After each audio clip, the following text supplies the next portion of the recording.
Streaming. Start recording. Good morning. Good morning. Today's daf is Avoda Zara daf Nun. We begin our share this morning by thanking our sponsors. We thank our annual Talmud Torah sponsor, the Tilson family, for sponsoring all the shiurim of the entire year as a zechus for B'suras Tovos for Am Yisrael. We also thank our Talmud Torah sponsor for the month of Menachem Av, Steve and Wendy Drazen, in honor of Israel Drazen, Dina Drazen, Stanley Rosenzweig, and Eileen Rosenzweig. The Neshama should have an Aliyah, family should have an Nechama, and everyone should be zeich to Riches Yomim V'Shanim Mitech Brias, Barias and Nefesh, Brias Nefesh, Brias Haguf. Today's daf is daf Nun. We are picking up on daf Memtes Amud Beis at the Mishnah, a brand new parak. The Mishnah starts as follows: Bishmol Omer Shalosh Avonim Zu B'Tzad Zu B'Tzad Markulis Asuras. So a brief introduction is necessary. As we go through Maseches Avoda Zara, we learn about various different Avoda Zaras. One of the Avoda Zaras was called the Avoda Zara of Markulis. Now it's interesting and it's important to point out that it says in the pasuk, "V'shem Elohim Acherim Lo Yazkiru." Person should not go ahead and mention the names of Avoda Zara. So we generally know that there's a rule that if there's an Avoda Zara which is listed in the Torah, for example, Baal Pa'ar, then it's permissible for a person to go ahead and mention that name. But we don't find Markulis anywhere in the Torah, and therefore Tosfos asks on Daf Nun, on today's Daf, how is it possible that we go ahead and just list off and name this Avoda Zara? So he explains that this really was not its Avoda Zara. If you want to see the Tosfos inside, it's on Daf Nun Amud Aleph, Dibur HaMaskel Avnei Beis Kulis. He starts off by saying, Hiksha Rabbeinu Tam, Heich Mazkirin Shema, how are we allowed to mention its name? Kivin Sheinik Ksuvu B'Torah. It's not mentioned in the Torah. He says, the Parak Dalad Misos, in Masechah Sanhedrin, Mashma, it says, the Avar, Avashem Elohim Acherim Lo Sazkiru. Pasuk says you should not mention the names of Avoda Zara. So how is it that we just go ahead and mention the name of this Avoda Zara in our Mishnah? So he explains, V'Omer Rabbeinu Tam, that its name really was not Markulis. Rather, the Kilos Lashon Shevach Shema. Its name really was Kilos. They used to call it in the name of praise. So they would praise this Avoda Zara. The Chachamim Kinu Osa Kulis. Chachamim changed it, a little play on words, and said Kulis. Like what happened, it's like he says, Lashon Lag Vakelas. Like we say in Tachnun, we'll say it today, Ki Hayinu Lag Vakelas Pagoyim. We're just like scorned by the other nations. So they changed the name to Kulis instead of Kilos. V'zeu Mar Kulis, Chiluf Kilos, and then Lashon Mar Dishtucha V'Perakid Anasha Mar Dekantas. They added on the bitter beforehand. So in other words, they gave it a name of Markulis. Definitely those who served this Avoda Zara now referred to it as Markulis. They had another name of praise, but this is how the Chachamim referred to this particular Avoda Zara. So now, how was this Avoda Zara served? What do they do to serve this Avoda Zara? They served this Avoda Zara by throwing stones at it. This Avoda Zara was set up with 2 stones on the bottom, another stone on the top, and people would come by and chuck stones at it. Again, a strange practice, why people would do something so silly like that. But again, people did it. Maral actually explains that, I think it's actually the Meiri who writes that this Avoda Zara in their mind, the way it worked was that it had a vision of like a person giving directions. There was a head on the top, and an arm this way, and an arm that way. And they felt that people were able to find their directions as they were traveling through the power of this Avoda Zara. So why throw rocks at it? My understanding from the Maral is that they felt like the more people who serve this Avoda Zara, like the more power it gets. So they wanted to attract people to serve this Avoda Zara, and the only way to actually show how popular this Avoda Zara is by throwing stones at it, because stones stay. Stones are hard, they don't disintegrate. So you throw stones at it, and a massive pile of stones passes by, and everyone's like, you know what, let me do that one too. Typical Avoda Zara, a person bows down to it. Nobody has any idea how many people bow down to the Avoda Zara. It just stands there, it's a statue. This one, there's evidence to how many people have served it, and that evidence stays forever. So that's how they used to throw, that's what they would do to throw their stones at it. Interestingly, the Rishonim write that the way that they would throw the stones was kind of like a snapper in football. Like they would spread their feet apart and they'd throw the stone between their feet.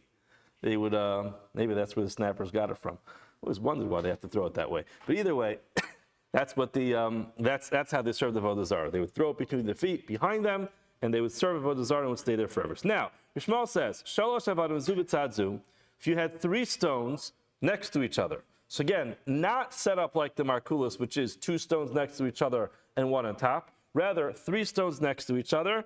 Where are they located? B'Tzad Markulis, next to the Markulis. Asuros, those stones are forbidden. You're not allowed to have any hana from them. I'm going to leave everything very vague, this Mishnah, because the Mishnah is vague. The Gemara is going to immediately address what's going on over here. The shtayim, if you have 2 stones there, then mutaros, they're permissible. You could use them for whatever you want. Chachamim disagree and they say sheniros imo, if they appear next to this avodah zara called markulis, asuros, they're forbidden. V'she'ein niros imo, if they do not appear to be near this avodah zara, mutaros, it's permissible to benefit from these stones.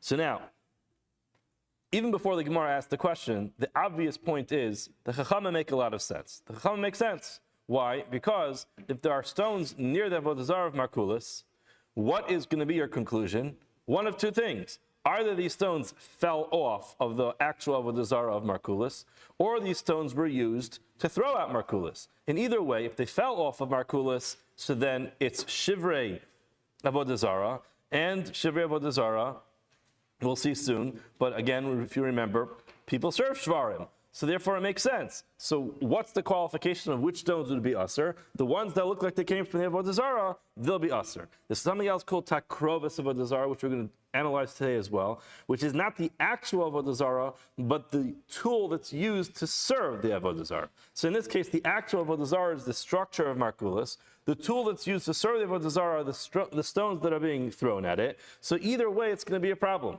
So that's why it makes a lot of sense. Whatever's near the Avodah Zara will be prohibited. Whatever's not near the Avodah Zara will be permissible. However, the difference between 2 stones and 3 stones seems to be very difficult to understand. That's why the Gemara begins by saying, Bishlam Rabbanon Kasavri Ovdin L'Shvarim. It makes sense. The Chachamim's opinion make a lot of sense, because what do they think? Ovdin L'Shvarim. People go ahead and they serve broken pieces of Avodah Zara. Now, Niros Imo, if these little broken pieces are found near the Avodah Zara, then it's logical to go ahead and conclude that they must have fallen off of the Avodah Zara. Asuros, it's going to be asur. Again, people serve the broken pieces of Avodah Zara, and these stones are right near the Avodah Zara. Can add 1 + 1 = 2, which is you have a stone that fell off the Avodah Zara. It must be that it's part of the Avodah Zara. However, if it's too far away, doesn't look like it fell off the Avodah Zara, mutaros could be permissible. Rabbi Shmuel, but we analyze the opinion of Rabbi Shmuel. Maika Savar, what is his opinion? If he's of the opinion that people do serve broken pieces of an Avodah Zara, afilu tarti nami litzar.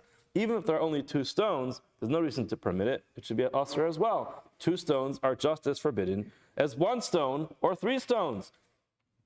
If he's of the opinion that people only serve the actual Avodah Zara while it's intact, but they don't serve the shvarim, and therefore the broken pieces of Avodah Zara are by definition batal, I feel klas nami. So say the same thing when it comes to 3 stones. 3 broken stones from Avodah Zara should be permissible. But the difference between 2 stones and 3 stones doesn't seem to have any explanation that makes any sense.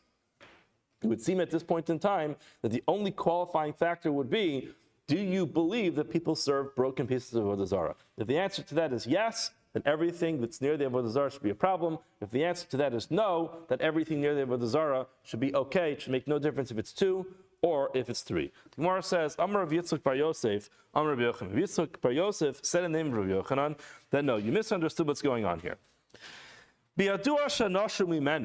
If we're talking about a case where you know that these stones fell off of the Avodah Zara, everybody's going to agree that those stones are going to be prohibited, and there's no reason to differentiate between 2 stones, 3 stones, 1 stone, or a half a stone. It's always going to be a problem because it fell off of the Avodah Zara. Even according to the opinion that says that people don't serve shvarim, broken pieces, hani mili avodas kuchavim delav hainu orche. That's by a normal, typical Avoda Zara, which is a person has a statue, the statue breaks. So the person says, I'm not going to serve a broken statue. The statue can't protect himself, so then I'm going to go serve this Avoda Zara. But that's because it's not normal for that Avoda Zara to be broken. Aval hacha, in this case, to me, kara tavuri mitburi. That's how it works. It's constantly breaking. I mean, they're throwing stones at it the whole time. Hainu orche, it's normal, and therefore, they would agree that in this case, people serve the shvarim. Because again, that's what's done in this case. So in other words, says Rabbi Yochanan, everybody agrees when it comes to Avoda Zara of Markulis, everybody agrees that people serve the broken pieces of Markulis. And again, everybody also agrees that if you know that these pieces fell off the Avoda Zara, then it's going to be a problem. Where is their machlokes? Ki pligi, where is their machlokes about the halacha of stones that are found near Markulis? Bistama, top of Nun and Aleph. When you don't know if it fell off of Markulis or not, then mikuravais, if it's close by to the Avoda Zara of Markulis, and Rashi says at the top, going ba'ama v'chatzi ama, within an amma or a half an amma, in other words, pretty close, about 1 to 2 feet.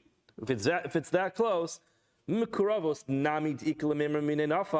have no idea if the stone fell off. In other words, you can't pick up this stone and match it to a space on the Avoda Zara of Markulis and say this is where the stone fell from. However, if it's very close by to the Avoda Zara of Markulis, which is within an amma or half an amma, everybody agrees it's aser, and there's no differentiation between 2 stones, 3 stones, it's all going to be a problem. Kipligi, where is there a machlokes between Rabbi Shmuel and the Tanakama, b'meruchakos, when they are farther away than this amma that we mentioned before? V'habit sad markulis katani. In other words, just to explain, if it's farther away than an amma, the Chachamim are going to say, let's just go a little further and we'll explain it soon. Now the Gemara says, hold on, before we even get into this, B'tzad Markulis Katani. How can you tell me it's far away? It says B'tzad Markulis. In the Mishnah, it actually says that it's found B'tzad Markulis. At the side of the Markulis. The Gemara says, my B'tzad, what does it mean? It means B'tzad Arba Amos Tidei. Within 4 amos is considered to be close enough that it's within the realm of B'tzad, but it's not close enough that it's an indication that it fell off the Avoda Zara. Now the Gemara explains. Rabbi Shmuel says the following: Osin Markulis Katan Betzad Markulis Gadol. What people would do is they would build their own miniature Avoda Zara of Markulis near the big one. So creative people would come by, they take a few stones and put it together, and they would make their own Markulis. So he explains. Shalosh to dami l'markulos. If you take 3 stones and put it together, or if a person chas v'shalom takes 3 stones and puts it together next to the markulos to create his own markulis, that's where it's going to be a problem. Asuros. Shtayim, if it's only 2, it's going to be mutaros. In other words, in that case, we're talking about where they are farther away than an amma, but where they're within 4 amos. So it says Rabbi Shmuel the following: we can't reasonably assume that these stones fell off of the markulis. Why? Because if it would have fallen off, it would have been within an amma. Where did I find it? I found it within 4 amos. So now it's close enough to the markulis that by some kind of association, I could associate these stones to the Avoda Zara of Markulis. How do I know if these 2 stones just happen to be together and have nothing to do with the Avoda Zara of Markulis, or if these stones over here actually are part of Markulis? Well, here's the answer. The answer is, if it's 2 stones, then no reason to assume it's part of Markulis. No one's making a miniature Markulis out of 2 stones. But if it's 3 stones, then if it's within 4 amos, says Rabbi Shmuel, that these 3 stones can be assumed to be a person's miniature Markulis. Rabbanan Savri, Rabbanan say no. Einos and Markulis Katan Tzad Markulis Gadol. People don't do that. That's not the way to serve Avoda Zara, by making your own miniature Avoda Zara. Therefore, Loshna Shalosh, Loshna Shtayim. It makes no difference if there's 3 or if there's 2. Rather, Niros Imo, if it's close to it, within an Amma, Asuros, and Niros Imo, if it's farther than an Amma, Mutaros, it's always going to be mutar. So therefore, the Chachamim are not willing to entertain that there's a problem with Markulis beyond an Amma within 4 Amos. Only if it's within an Amma, you assume it fell off from Markulis and it's part of the Avoda Zara. Rabbi Yishmael take it a step further and say, even if it's beyond an amma, well, I'll agree with you, says Rabbi Yishmael. I'll agree with you that within an amma, I'll assume it's part of the Avoda Zara, but beyond an amma, says Rabbi Yishmael, I'm even worried about 3 stones that are set up together, even though it's not set up like the Markulis, but it's set up together, 3 of them, one next to the other. The Gemara is going to explain this in a couple of minutes. Then says Rabbi Yishmael, I am worried that perhaps a person erected his own Markulis over here, and therefore 3 stones together within 4 amos are going to be a problem. Amar Mar. The Gemara goes back to analyze this. If you know that it fell off the Avoda Zara of Markulis, Divriya Kol Asurus. That's what Rabbi Yochanan told us on the previous Amud. Everybody agrees that if it fell off the Avoda Zara, then it's going to be Asur. Gemara says, but that's not true. For a minute, we have a steer, we have a contradiction. It says very clearly, Avanim shenoshru min Markulis. Focus on that word. Avanim stones shenoshru min Markulis that fell off the Avoda Zara of Markulis. What does it say? Niros imo asuros. If it appears to be next to it, it's going to be forbidden. She'ei niros imo mutaros. If it's not near it, then it's going to be permissible. So again, if it's found near it, it's a problem, it's asur. If it's not near it, then it's going to be mutar. Rishmol says, shalosh asuros, shtayim mutaros. 3 will be a problem, 2 will be permissible. Now hold on a second. It says very clearly there that the stones fell off the Markulis.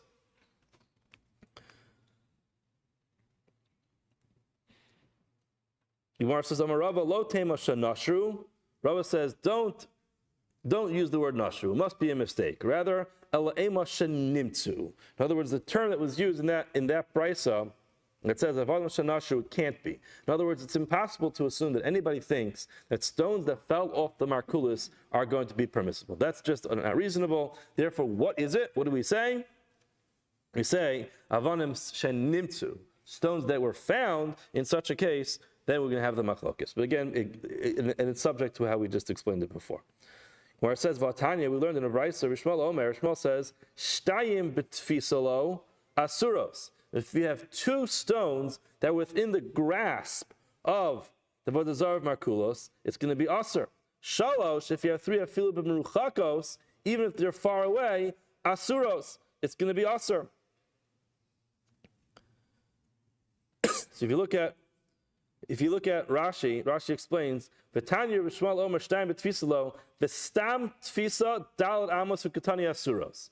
In other words, we keep using different terminology. We have Bitsad Markulis, that we define as within an Amma. Then we have, which is something which is called, you have Bitsad Markulis, which is within 4 Amos.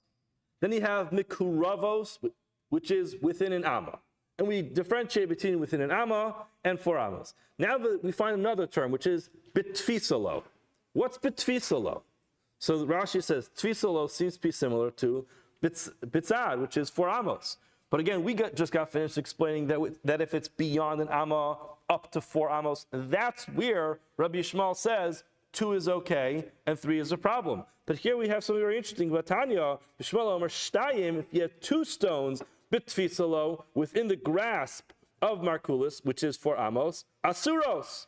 He says that's a problem. Shalosh, if you have 3 afilu b'meruchakos, even if it's very far away, it's going to be a problem. This doesn't fit with what we just got finished saying. It seems like that 3 is a problem even if it's well beyond 4 amos, and 2 is a problem as long as it's within 4 amos. Amarava lo kasha. Rava explains there's no kasha. Kan betfisa achas. It just depends how many tfisas. In other words, if you look at Rashi, tfisa achas, hada katani asurus betfisa achas, that when it says that it's asur, that's within 1 grasp. She'ein hefsek beinam l'markulos. You don't need to do anything beyond stretching out your hand. Vasura bein l'rishmo bein rabbanan. Why? The kol tochdalat amos niros imo karile. According to that price, it's considered to be very close by because it's 1 grasp. Now, he goes on, he says, Vehechi dami, what's the case of shtei tfisos? Dika gova beini beini. You're going to have a gova beini beini, which means that it has to go up. There's a little hill in between. In other words, just naturally, it's impossible for the stone to get there by just falling. Because if it falls down, it will be on one side of the hill. In order for it to get up to the other side of the hill, there has to be some kind of human intervention. That's where he's going to say it's going to be permissible. Now the Gemara asks, remember I mentioned earlier that a markulis is set up with 2 stones on the bottom and 1 stone on top. But in our Mishnah, Rabbi Shmuel said, Shalosh, you have 3 stones that are zu b'tzad zu. Each one's next to the other one. So it's not in the typical fashion of markulis. So therefore the Gemara asks, markulis ki agavna mihavi? Is there such a thing as a markulis, which is 3 stones next to each other? Vatanya, we learned in a brayso, elu hein avnei beis kulis. This is how the stones of avnei beis kulis look. Achas mikan, v'achas mikan. You have 1 on either side. V'achas al-kabeim. One of them's be on top of it. Amarava kitanya hahi beikar markulis. Rav explains that the actual ikar, the central prime avodah zara of markulis was built 2 stones on the bottom and 1 stone on the top. However, when it comes to a person assembling his own miniature markulis, it didn't have the requirements that it has to look like that. Any 3 stones were sufficient for the markulis of avodah zara, and therefore Rabbi Shmuel says if you find 3 stones next to each other next to a markulis, you have to assume that a person assembled it as an avodah zara of markulis, even though it doesn't look like markulis. Now the Gemara has a story for us. By Yanei Malka, when it came to Yanei HaMelech, after the destruction of his reign, so they destroyed his palace, and Asu Oivdei Kechavim came, Yaakov came, and Ukimu Beis Bei Markulis. They took the stones, took the rubble, whatever was left from the destruction, they turned it into a markulis. Now, Asu Ovdei Kechavim Achrin, Delo Pachil Markulis. Other Ovdei Kechavim were not interested in this avodah zara markulis. In other words, the fad was gone. No one was interested in serving it. So what did they do? They took all the stones, like, look at this. Look how many stones are piled up here. We got a whole assembly of stones. So what did they do? Sheklinu, they took all those stones, V'chipu bahen drachim v'stratios. They went ahead and they paved out roads and highways with these stones. So look at this, free stones. So they went ahead, in the ultimate bizayin to the Avodah Zara, they went ahead and they paved stones out of the Avodah Zara. Now, Ikar Rabbanon, de Parshi, there's some Rabbanon who said, we're not going to travel on those roads. We're not going to travel on those highways. The Ikar Rabbanon below Parshi, there was some Rabbanon who had no problem traveling on them. So now the Gemara is going to analyze this. Amar Rabbi Yochanan said, Benon shel kedoshim, the son of really holy people, Mahalach Aleyah, he has no problem traveling on these roads. We have to be better than Benon Shel Kedoshim. We have to be better than the son of holy people. Therefore, it must be permissible. Now the Gemara says, Man niu Benon Shel Kedoshim. Who is this person who's referred to as the son of holy people? Gemara says, Rabbi Menachem Rabbi Simai. This was Rabbi Menachem ben Rabbi Simai. So why was he considered to be someone who's the son of such holy people? The Gemara says that filu b'tzurasa dezuza lo mistakel. He refused to even gaze at the tzura that was engraved onto a coin. He said it's a tzura of a person's face, it's an avodah zara. So he refused to look at his money, which seems to be some element of chasidus. Interestingly, if you look at Tosfos, he doesn't understand why this is considered to be such a chasidus. If you look at the Tosfos Dibur Maskel Hachi Garsinan, 3 lines in, it says Vim Tomar. Tosfos asks the question, Ma chasidus ika b'zeh? Why is this considered to be so pious? Harminu Perak Shoel, we learn in Masechah Shabbos, Diyunka atzma asur l'stakel afilu b'chal. You're not allowed to look at the image of a person's face even during the week. The afilu b'chal is relevant because we're talking about Shabbos over there, but even during the week. Why? Because it says in the pasuk, Al tifnu el ha'alidim. A person should not turn his face to look at Avodah Zara. So Tosfos was like, big deal. He just was being kind of a pasuk in the Torah. Why is he getting so much credit for that? So Tosfos explains, V'shema b'tzurasa dezuza shiraga liros batadir lo shaycha bei hafna. When you have coins, which you're constantly looking at, it's part of the currency. That's how people do exchange in business. They're constantly involved in it. So in such a case like that, there's no al tifnu el ha'alidim. You're always looking at it. So therefore, it's not considered turning to the Avodah Zara, and that's not a problem. Nevertheless, this person, Benon Shel Kedoshim, who the Gemara identifies as Rabbi Menachem ben Simai, he wouldn't even look at that. So technically it was permissible, but again, he wanted to stay so far away from Avoda Zara that he wouldn't even look at a typical normal coin that circulates. But ultimately, the bottom line is, getting back to our Gemara, he was so careful about not looking at his coins, but he had no problem traveling on the road. So therefore, they wanted to say, it's permissible. Now the Gemara says, my time of demand to parish. What's the reason for those who refuse to travel on these roads? The Gemara says, Sarah la kihad amar of Gidol. In other words, the logic of why it would be permissible is because an Oved Kechavim, an Akum, has the ability to be mevatel Avoda Zara. So again, it used to be that these people designated these stones as Avoda Zara, and Akum came along and said, I'll be mevatel it, so that works. But what's the reason why some people said it didn't work? Kihad Amar of Gidol, like if Gidol taught us Amar of Chia, Bar Yosef, Amarav, Minayin L'Takrovis Avodas Kechavim She'en L'Vatei Lamis. We mentioned at the beginning of this year today that there's two parts to Avoda Zara. There's the actual structure of the Avoda Zara, and that's something we've mentioned a number of times that a person can be mevatel it. They can break it. They can be mevatel in a number of different ways. However, when it comes to takrovis avodas kechavim, the tool that's used to serve the avodah zara, that's different. According to Rav Gidol, Amar Rav Chia Bar Yosef Amarav, the halacha is you can never be mevatel something that was used to serve avodah zara. Shenemar, for it says in the pasuk, v'yitzpedu lebal pa'ar. They were clinging to Baal Pa'ar by Yochlu Zivchei Mesim, and they ate karbanos to these Avodah Zara. Ma'mes, the term that's used to describe these sacrifices, is Zivchei Mesim. So we learn Ma'mes, just like a mace, Ein lo betela ala olam. There's no way of reversing that. Af takrovas Avodah Kechavim, when it comes to something used to serve Avodah Zara, Ein lo betela ala olam, it can never go ahead and become nullified. Now the Mandalo parish. So now, if that's the case, it seems like there's a pasuk that says Takrovas Avodas Kechavim cannot have any type of nullification. So why, indeed, did people travel on these roads? Uman the lo parish. Those who did travel on these roads, they did not separate from them. Amar, they said Be'ina ke'ein pnim v'leka. It has to be similar to pnim. What does that mean? If you look at Rashi, Rashi says it has to be ke'ein pnim. Last Rashi on the page. Zivachim sheba mikdash havi. To have a tekrovis. Karbanos in the Beis HaMikdash are tekrovis to HaKadosh Baruch Hu. Now the pasuk says, "Kiziksiv zoveach lehim yecharam." A person who brings avodah zara, a sacrifice to an avodah zara, yecharam bilti laHashem levado. A person should only bring a carbon to Hashem. So the pasuk contrasts avodah zara with service of HaKadosh Baruch Hu. The only carbon you're allowed to bring is to HaKadosh Baruch Hu, but not to avodah zara. So what the pasuk is essentially telling you is something that can be brought as a carbon to Hashem.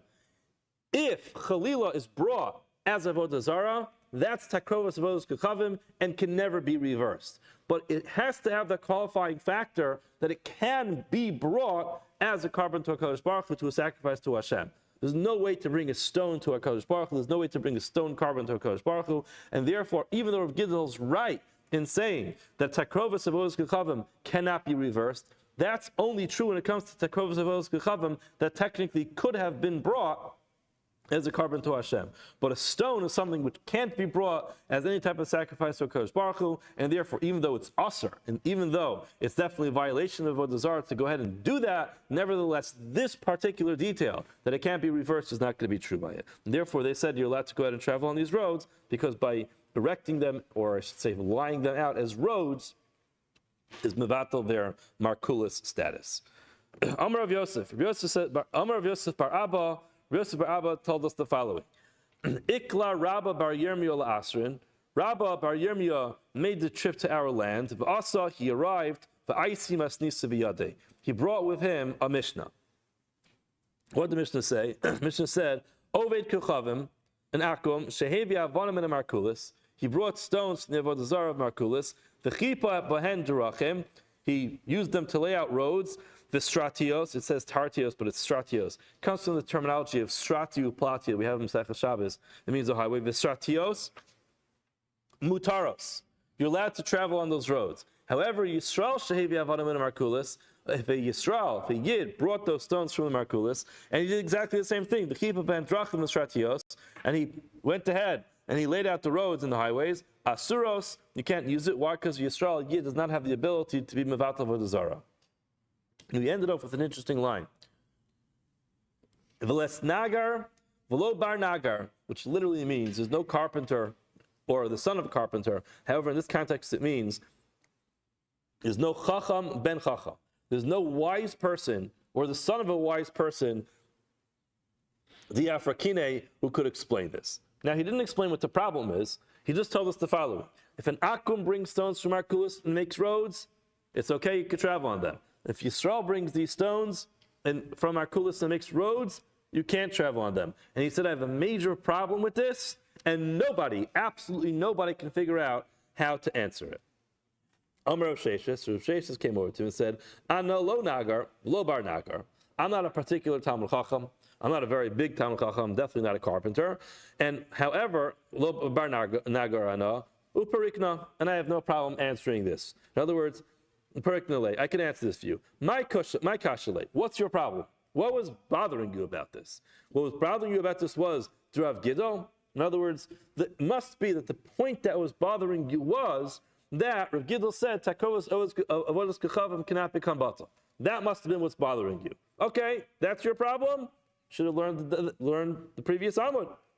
Ke'ein pnim v'leka. The only time Takovas avodas kechavim can never become batal is if it's something which has a parallel in the service of a Kadosh Baruch Hu. But if there's nothing about it, there's no Ke'ein Pnim, nothing about it is similar to what can be done inside the Beis HaMikdash, then yes, it can become nisbatal, and therefore, even though I'm not a Nagar or a Bar Nagar, I was able to answer your question. Now that Gemara used that terminology, Gemara goes on to a bit of a tangent discussing another case where that terminology was used. Amar of Yosef Bar Abba. Yosef Bar Abba says the following. Ikla Rabba Bar Yirmiyah Asrin. Rabba Bar Yirmiyah came to our land. He arrived and he brought a Mishnah with him. And he said the following. Masliin umizamin bishvius. A person could go ahead and get rid of the worms from a plant, or mizahamin. Mizahamin, according to Rashi explains, it seems to be that if a tree lost some of its bark or has some kind of hole in it, it seems like it's getting some type of tree infection, then what they would do is they put some soil or fertilizer inside that hole and they would wrap it up to rehabilitate the tree.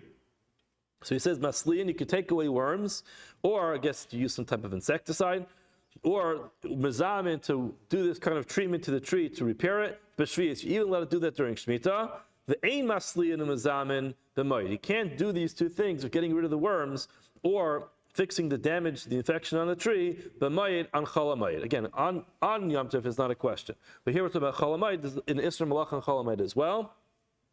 So there's a difference between Shvius, during the sabbatical year of Shvius, Shemitah, where a person's not allowed to work the land. So when it comes to protecting things so that they shouldn't die, you can go ahead and get rid of the worms, and you could go ahead and rehabilitate this tree so it shouldn't die from this infection that it has.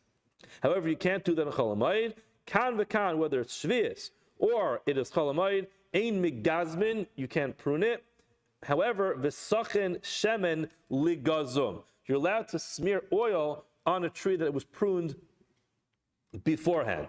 Bein b'mayid, bein b'shvius. So whether it was before Yom Tov, before chalamayid, or it was before shvius, the halacha is you could smear oil on a place where it was pruned to protect it from getting rotten or some other type of problem that the tree will have. Now, what does he say? V'les nagar, v'lo bar nagar, diafrakine. This Mishnah is so difficult to understand that absolutely nobody, as wise or as smart as they are, or how much wisdom is in their family, they won't be able to explain this Mishnah to me. Some Ravina took a page out of Rav Shesh's book, and he said, "Ano lo nagar, v'lo bar, ano lo nagar ana, v'lo bar nagar ana." I'm not particularly smart. I don't come from a particular family of high wisdom. However, I'm happy to try to attempt mafrakina to explain this to you. Now the Gemara is going to go through all the potential problems that would have been the reason why he felt this was an unanswerable brisa or an unanswerable Mishnah. Michael Kashile, what was his question? If you're wondering why is it that initially we differentiated between chalamayid and shvius, in other words, in both cases, it's also to do malacha on the ground. So why is it that we said you could take the worms off and you could go ahead and repair this broken tree during shvius, but you can't do it in chalamayid? What's the difference? That you couldn't understand the difference between Chol Hamoed and Shemitah. And you're going to ask, why is it Aser in Chol Hamoed, but it's mutter during Shvius? Gemara says, me, dummy, that's not even a question. You have to analyze the Isser. Shvius, when it comes to Shvius, to Shemitah, what's Aser? Malacha Aser. Working the land is the problem. Sorry, Malacha Aser Achmana. Tircha Shari. There's working the land is permissible. Tircha doesn't say anywhere that during the year of Shemitah a person can't be busy with some type of burdensome work. You're allowed to have burdensome work, you just can't work the land. Mayed, when it comes to Mayed, it's an entirely different thing. It's nothing to do with working the land. It has to do with Kavod Yom Tov. So a person is not supposed to be involved in repairing his trees on Chol Hamoed, not because it's a problem of working the land, not because it's a problem of planting trees, because that's not the way to spend Yom Tov. You don't spend your Yom Tov schwitzing it out outside, trying to fix up your trees or peeling all the little worms off your tree. That's just not a way to go and spend your Yom Tov. So Mayed, I feel Tirchanami Aser. So in other words, if that's your problem, that there's a difference between Chol Hamoed and Shemitah, that's not a problem. They're just the nature of their Isurim are very different. So he goes on. The Ella must be Zihum Agizum Kakashali. You must be bothered that we differentiated between Zihum, which meant putting the soil inside the tree to repair a spot where it has some kind of infection. Agizum, and we said that's permissible on Shemitah, but it's forbidden on Chol Hamoed. And Gizum, we said, is always going to be a problem. To prune the tree is going to be a problem during Shemitah. Now, you're going to ask, well, Ziyam Agizim Kakashale, and you're going to ask, Maish Naziyam Dashari. What's the reason why when it comes to Zihum, to repairing this tree by placing the soil in it, it's going to be permissible, Maish Nagizim to Aser. Why is pruning Aser? Again, Midami, is that actually a good question? Are they even similar? Ziyam Akume Ilana. Ziyam is just trying to keep the tree intact so it shouldn't die. That's very different than Vishari, it's permissible. Gizum, when it comes to Gizum, which is pruning, Avrui Ilana, V'aser. What's the point in pruning? Where you prune it, more than one branch will grow out. So essentially what you're doing is you're trying to create a new tree or a new branch. They're fundamentally different. It's a big difference between preventing a tree from dying and enhancing a tree that it should get bigger. So that couldn't have been the problem. The Elul Gemara says it must be Velaziyum Aziyum Kakashale. It must be the two different cases of Ziyum of protecting the tree. And we'll explain. The Katani, we learned Maslian Umizam and Bishvius. We learned that you're allowed to pull the worms out and to repair this tree by placing the soil in it during Shvius. For a minute, we have a stira. In another place it says, Mizamin esanatios. Person's allowed to go ahead and do this ziyum to plants. The karkan also, and you could tie them up. The kotmin osan, another way is tie them up somehow. Not exactly sure what all these things were. Let's see if Rashi. It's not clear about what all these are. It's a way of tying them up to protect them. For osin lehem batim, you could build little fences around them and then fill up those batim with dirt. Umashkin also ad Rosh Hashanah, you could feed it all the way up until Rosh Hashanah. That's important to understand that there's a halacha called Tosefes Shvius. Just like when it comes to Shabbos, you have something called Tosefes Shabbos. You're supposed to bring in Shabbos earlier than you have to and end Shabbos later than you have to. When it comes to Shvius as well, there's something called Tosefes Shvius, which is not just 18 minutes. It's depending on what type of tree it is, up to 30 days. So in this case, during 30 days would be a problem. However, things that are done to protect the tree could do all the way up until Rosh Hashanah. That's why the Gemara Rosh Hashanah is when Shemitah starts. That's why the Gemara says, Mizamin esanatiyas. You could do this in the Mizamin, that was included there. And it says ad Rosh Hashanah, all the way up until Rosh Hashanah, ad Rosh Hashanah in. Only up until Rosh Hashanah you're allowed to do these things to protect the tree so it shouldn't die, because that's only during the period of Tosefes Shvius. However, b'Shvius lo, when it comes to Shvius, it is a problem. So now we have an actual steer. In other words, that's a very good kasha, because here we find that our Mishnah says you could do ziyum even during Shvius, and that Mishnah says you can't. That's not a problem either, because you're going to go like the Rav Ukva Bar Chama. What does he say? Trey kishkushe havi. There's two different types of kishkush. If you look at Rashi, kishkush is chafira takas hazesim. They would dig little holes underneath the underneath the olive trees. Now, chad la'avruye ilana, sometimes that was done to create a new tree, v'aser. V'chad l'stume pili, sometimes it's done just to fill in the cracks in the ground. V'shari, that's permissible. So again, creating a new tree is a problem. Protecting what's already there is not a problem. So hachanami, trees zahamumi havi. There's two different types of zahamumi.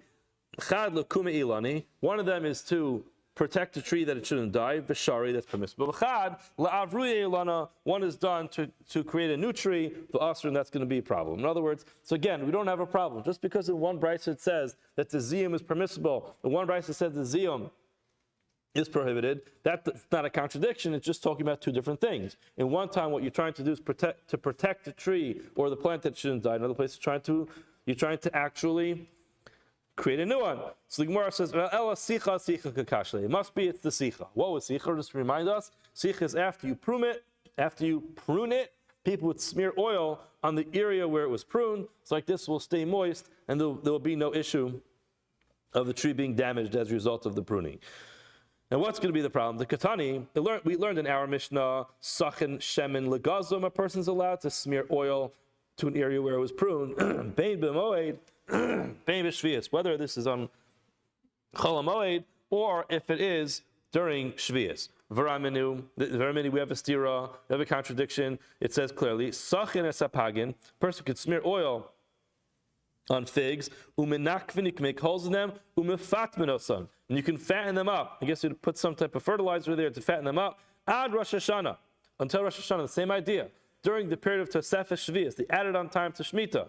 Ad Rosh Hashanah in, only up until Rosh Hashanah is it permissible. However, B'Shvius lo. During the year of Shemitah, you can't do these things. That's an open and closed stira. Our Mishnah said you can do these things. You could smear oil on these areas of pruning, but here it says clearly you can't smear the oil on these figs during Shemitah. More says, "Midami, is it even similar? Hacha akume ilana v'shari." In our case, what's happening? You pruned a tree when it was totally permissible, it wasn't Shemitah, or it wasn't Yom Tif. Now you want to make sure the tree doesn't die. You could smear oil on it. That's not a problem. In those cases, though, you're going to these unripe figs. Hasam petume pera. You're actually fanning up the fruits, and that's very different. That's similar to planting the aser. So again, we still don't have a problem in the Mishnah that we learned yet, that we have this terminology of there's less nagar, velo bar nagar, diafrakine, that there's nobody who's able to be smart enough to answer the question. We don't have any question yet. What's the problem? The Gemara says, Amar lei, Rasama b'Davashi Ravina, bar Yirmiyah, sicha demayed, aziyum demayed kakashalei. The sicha, the smearing the oil on the pruned area, on Chol HaMoed, is problematic with ziyum demayed. Again, we said that sicha is going to be permissible. Ziyum is going to be a problem on Chol HaMoed. Kakashalei. And then we explain, Mechti, hayu okume, v'hayokume. Both of these are done. Both smearing the oil on the area where you pruned it and filling up the area of the tree where it has some kind of infection. Both of those are done for one purpose, to stop the tree from dying. Maishna haida shari, maishna haida aser. Why is it in one case it's going to be permissible, in other cases it's going to be aser? Hainu deka amarle. This is what he meant to say when he said, less nagar, velo bar nagar diafrakine. There's nobody who can come by and help us answer this question, because there really is no good answer. Again, we did mention that there's a problem of tircha. And we did mention that on Chol HaMoed there's a tircha, but again, that it should be aser, that's where the Gemara finds it to be difficult. Both of them, it's not a major tircha, I guess the Gemara's understanding. And it doesn't explain what the Gemara deals with that, because again, the Gemara really essentially dealt with this earlier by saying in Chol HaMoed it's a tircha, and Shvius there's no problem with tircha. Nevertheless, the Gemara still feels that it's a no.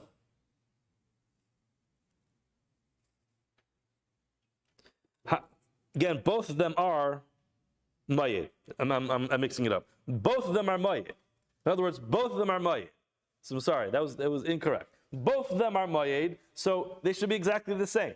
If there's a problem of tircha, the problem of tircha should be both by filling in this infected area of the tree with soil and smearing oil on the tree. Both of those are a tircha. So if that's a problem, if tircha is the problem, they should both be asur.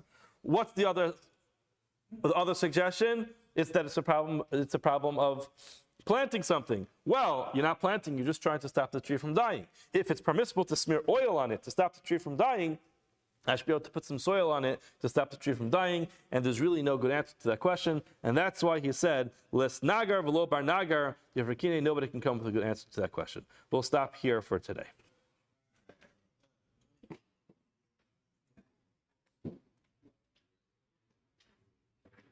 Have a great day, Chevra.